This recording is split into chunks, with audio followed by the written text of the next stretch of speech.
కానీ ఒక దశలో మరి వాళ్ళిద్దరికి ఎందుకు వచ్చింది తేడా? అది అంటే ఉంటాయి కదండి కమ్యూనికేషన్ లో, లేకపోతే మధ్యలో తంపులు సినిమా ఫీల్డ్ లో. ఇంకోటి ఏంటంటే కొంచెం అనుబంధాలు ఆప్యాయతలకు వస్తే ఇప్పుడు రామారావు నాగేశ్వరరావు ఉన్నాడు, వీళ్ళిద్దరూ కూడా వృత్తిపరంగాను ప్రొఫెషనల్ గాను ఒకళ్ళ సినిమాల మీద ఒకళ్ళదానికి మించి ఒకళ్ళు విజయం సాధించాలని పోటీ పడ్డారు, కానీ పర్సనల్ ఫ్యామిలీ రిలేషన్స్ లో లేవండి.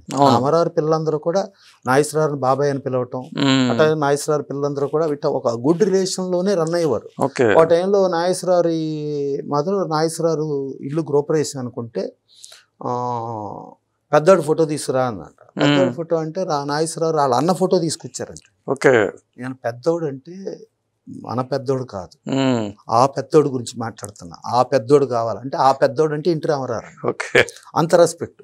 అలాగే కైకాల నాగేశ్వరరావు అంటే ఇప్పుడు కైకాల సత్యనారాయణ గారు లేడు, కైకాల నాగేశ్వరరావుని అడిగితే చెప్తారు వాళ్ళ మదర్తో ఎంత గుడ్ రిలేషన్ లో రామారావు ఉండేవారు.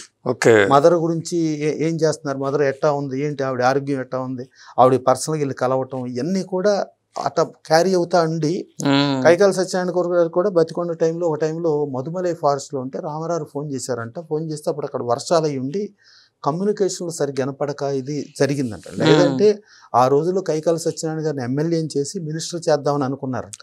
సో కైకాల సత్యనారాయణ గారు అది ఫీల్ అవుతాడు, నాకు ఆ రోజున ఫోన్ సరిగ్గా పనిచేసి నేను ఉంటే నేను రామారావు గవర్నమెంట్లో మినిస్టర్ని అయ్యేవాడిని, బట్ లేటర్లో అదే తెలుగుదేశం పార్టీ తరఫున నేను ఎంపీ అయ్యాను, మచిలీపట్నం ఎంపీగా చేశాను అని చెప్తాడు.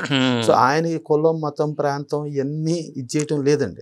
మళ్ళా ఆయన హైదరాబాద్లో ఆయన ఓన్ స్టూడియోలో గజం నేల కూడా ప్రభుత్వం నుంచి తీసుకోలేదండి. ఆయన ఓన్ ల్యాండ్, ముషీరాబాద్ స్టూడియో ఆయన ఓన్ ల్యాండ్. తర్వాత ముషీరాబాద్ స్టూడియో నుంచి నాచారంకి వెళ్ళింది కూడా ఓన్ ల్యాండ్ అండి, ఒక గజం నేల తీసుకోలే. మళ్ళీ ఇక్కడ ఎక్కువ సినిమాలు చేసి ఎక్కువ సభ్యులతో ఇదంతా చేయటం, ఇక్కడ లోకల్ ఆర్టిస్ట్ని డెవలప్ చేయటం, ఈవెన్ ఫైట్ మాస్టర్ కావాలనుకుంటే సంగారెడ్డిలో కల్లు కాంపౌండ్లో ప్రభు గౌడ్ అని ఉండేవాడు. ఆ ప్రభు గౌడ్ని పిలవమని ప్రభు గౌడ్తో ఫైట్ మాస్టర్ని చేశాడు. ఆ కల్లు కాంపౌండ్లో ఉన్న వాళ్ళు కళ్ళు తాగటానికి వచ్చిన వాళ్ళు ఇళ్ళని ఫైటర్స్ని చేశాడండి.